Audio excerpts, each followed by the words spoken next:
नमस्कार मंडळी. तर मंडळी, तुमच्या कुटुंबामध्ये मुलगी आहे का?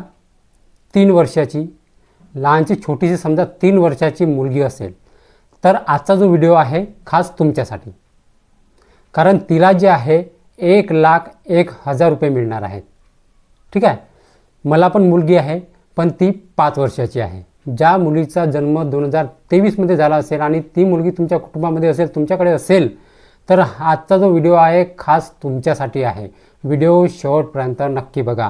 1,01,000 रुपये त्या मुलीला मिळणार आहेत. ठीक आहे. तर कोणती योजना आहे, कोणकोणते डॉक्युमेंट्स लागणार आहेत, अर्ज कुठे करायचा आहे, कशा प्रकारे करायचं आहे, सगळी माहिती आपण थोडक्यामध्ये जाणून घेणार आहोत. तर मंडळी, व्हिडिओ शेवटपर्यंत नक्की बघा. तर नमस्कार मंडळी, मी प्रवीण शंभरकर. तुम्ही पाहता खेड्यातील मुलगा. महाराष्ट्र शासनाची लेक लाडकी योजना मुलींच्या भविष्यासाठी महत्त्वाची ठरत आहे. 1 एप्रिल 2023 नंतर जन्मलेल्या मुलींना शिक्षण व विवाहासाठी टप्प्याटप्प्याने एकूण 1,01,000 रुपयांची जी आर्थिक मदत आहे ती दिली जाते. मुलीचा जन्म म्हणजे घरामध्ये आनंदाची लाट असते. मात्र अनेक कुटुंबामध्ये तिच्या शिक्षणाची, आरोग्याची आणि भविष्यातील लग्नाची चिंता देखील असते. हीच सामाजिक वास्तवता लक्षात घेऊन महाराष्ट्र शासनाने एक दूरदृष्टीय निर्णय घेत लेक लाडकी योजना जी आहे ते सुरू केली आहे.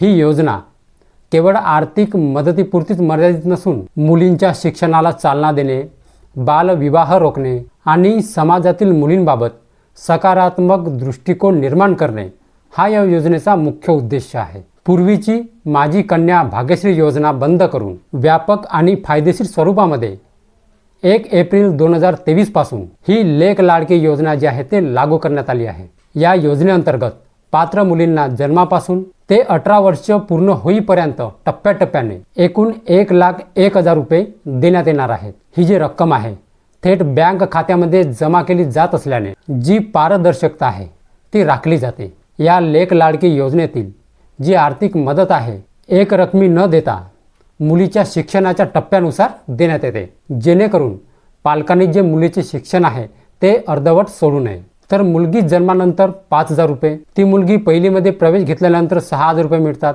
तीच मुलगी 6वीत गेल्यानंतर 7,000 रुपये मिळतात आणि 11वीमध्ये प्रवेश घेतल्यानंतर 8,000 रुपये मिळतात. आणि त्या मुलीचं 18 वर्ष पूर्ण झाल्यानंतर 75,000 रुपये मिळतात. पण त्याच्यामध्ये एक अट आहे, जे मुलगी आहे ते अविवाहित असणे आवश्यक आहे. अशा प्रकारे एकूण आर्थिक लाभ 1,01,000 रुपये इतके आहे. विशेष म्हणजे शेवटची मोठी रक्कम थेट 18 वर्षानंतर मिळाल्याने मुलीच्या उच्च शिक्षणासाठी किंवा तिच्या आयुष्यातील महत्त्वाच्या टप्प्यासाठी उपयुक्त ठरते. या योजनेचा लाभ घेण्यासाठी काही ठराविक ज्या अटी आहेत त्या महत्त्वाच्या आहेत. मुलीचा जो जन्म आहे तो 1 एप्रिल 2023 किंवा त्यानंतर झालेला असावा. समजा 31 मार्चला सुद्धा झाला असेल तरी ती मुलगी जी आहे या लेक लाडकी योजनेसाठी पात्र नाही. 1 एप्रिल 2023 पासून. ठीक आहे. समजा जी मुलगी आहे 31 मार्च 2023ला समजा जन्मलेली असेल, तिचा जन्म झाला असेल 31 मार्च 2023ला, तरी ती जी मुलगी आहे या योजनेसाठी पात्र नाही.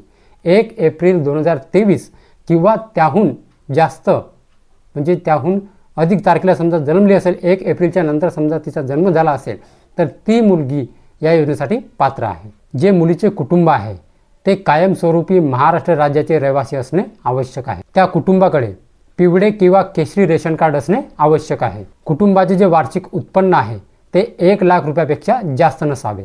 एका कुटुंबातील जास्तीत जास्त 2 मुलींना या योजनेचा लाभ मिळेल. जर पहिली मुलगी आहे आणि समजा दुसरी डिलिव्हरी आता होत आहे, ठीक आहे, तुमच्याकडे ऑलरेडी एक मुलगी आहे तुमच्या कुटुंबामध्ये 1 एप्रिल 2023 नंतर जन्मलेली, ठीक आहे, आणि आता समजा अजून तुम्हाला जुळ्या मुली झाल्या असतील, आता डबल समजा जुळ्या मुली झाल्या असतील, तर त्यासुद्धा या योजनेसाठी, त्या जुळ्या मुली या योजनेसाठी पात्र आहेत.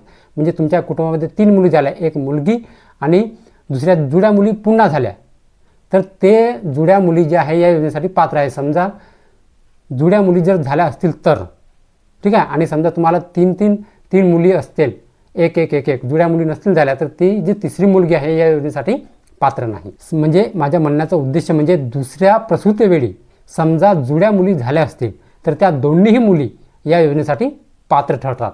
या अटींमुळे योजना खरोखरच गरजू कुटुंबापर्यंत पोहोचण्यामध्ये मदत होते. या योजनेमध्ये एक मोठा फायदा म्हणजे या योजनेमध्ये ऑनलाईन अर्जाची गरज नाही. ही जी प्रक्रिया आहे ती गाव पातळीवर सोपी करण्यात आली आहे. आता या लेक लाडकी योजनेसाठी कोणकोणते डॉक्युमेंट्स लागणार आहेत म्हणजे कोणकोणते कागदपत्रे लागणार आहेत ते बघा. मुलीचा जन्म दाखला, उत्पन्नाचा दाखला, रेशन कार्ड पिवळे किंवा केशरी, पालकांचे आधार कार्ड. अर्ज करतावेळी जे आहे पालकांचे दोन्ही म्हणजे आईचे आणि वडिलांचे आधार कार्ड लागणार आहेत. आणि जेव्हा तुमच्या मुलीचं आधार कार्ड काढाल तेव्हा आधार कार्ड सबमिट तुम्हाला करायचं आहे अंगणवाडीमध्ये जाऊन. बँक पासबुकची झेरॉक्स, पालकांचे ओळखपत्र म्हणजे मतदान कार्ड, शाळेचा बोनाफाईड दाखला. शाळेचा बोनाफाईड म्हणजे त्या दाखला म्हणजे मुलीचा, म्हणजे जेव्हा जी पहिलीच जाते आणि तिला 6,000 रुपये मिळतात त्या टप्प्यासाठी म्हणजे पुढील टप्प्यासाठी जेव्हा पहिलीत आपण तिला पहिलीमध्ये टाकतो तेव्हा जे आहे तिचा बोनाफाईड दाखला शाळेमधून काढून घ्यायचा आहे. त्यासाठी ते पहिलीत गेल्यानंतर मग तो बोनाफाईड जे दाखला आहे तुम्हाला तिथे जाऊन सबमिट करायचं आहे. ठीक आहे. सबमिट केल्यानंतर जे आहे पहिलीत गेल्यानंतर तिला 6,000 रुपये मिळणार आहेत. त्याच्यानंतर जे आहे मुख्य जे कागदपत्र आहे तो आहे कुटुंब नियोजन प्रमाणपत्र सुद्धा लागणार आहे दुसऱ्या अपत्यानंतरचं. ठीक आहे. 2 अपत्य झाले आणि तुम्हाला कुटुंब नियोजन प्रमाणपत्र सुद्धा तिथे तुम्हाला जोडावं लागणार आहे. एवढे जे डॉक्युमेंट्स आहेत या लेक लाडकी योजनेसाठी लागणार आहेत. तर या लेक लाडकी योजनेसाठी आपल्याला अर्ज कुठे करायचा आहे तर ते बघा. तुमच्या गावातील किंवा शहरातील अंगणवाडी केंद्राशी संपर्क साधायचा आहे. तेथे जाऊन तुम्हाला अर्ज करायचा आहे. तो जो अर्ज आहे तो भरून तेथेच जो अर्ज आहे तुम्हाला सबमिट करायचा आहे. डॉक्युमेंट सोबत जे डॉक्युमेंट चांगले आहेत ते जोडून तुम्हाला त्या अंगणवाडी केंद्रामध्ये तुम्हाला सबमिट करायचं आहे. लेक लाडकी योजना ही केवळ आर्थिक मदतीची योजना नसून मुलींच्या सन्मान, शिक्षण आणि सुरक्षित भविष्यासाठी उचललेले एक महत्त्वाचे पाऊल आहे. जर तुमच्या ओळखीतील कोणाकडे 1 एप्रिल 2023 नंतर मुलगी जन्माला आली असेल तर हा जो व्हिडिओ आहे त्यांच्यापर्यंत नक्की शेअर करा. सशक्त लेक, सशक्त महाराष्ट्र या दिशेने ही योजना एक महत्त्वाची भूमिका बजावत आहे. तर हा व्हिडिओ त्यांच्यापर्यंत शेअर करा ज्या मुलींचा जन्म जो आहे, ज्या कुटुंबातील मुलीचा जन्म जो आहे 1 एप्रिल 2023 पासून किंवा त्याच्यानंतर झालेला आहे त्या कुटुंबापर्यंत हा व्हिडिओ शेअर करा. ही माझी हात जोडून विनंती आहे. ठीक आहे. तर मंडळी हीच होती आजची माहिती. तर मंडळी माहिती जर समजली असेल आणि जर व्हिडिओ आवडला असेल तर व्हिडिओला एक लाईक करून माझ्या चॅनलला सबस्क्राईब करायला विसरू नका. तर चला मंडळी अशीच नवनवीन माहिती आणि योजनाबद्दल माहिती घेऊन भेटूया आपण उद्याला. जय हिंद, जय महाराष्ट्र.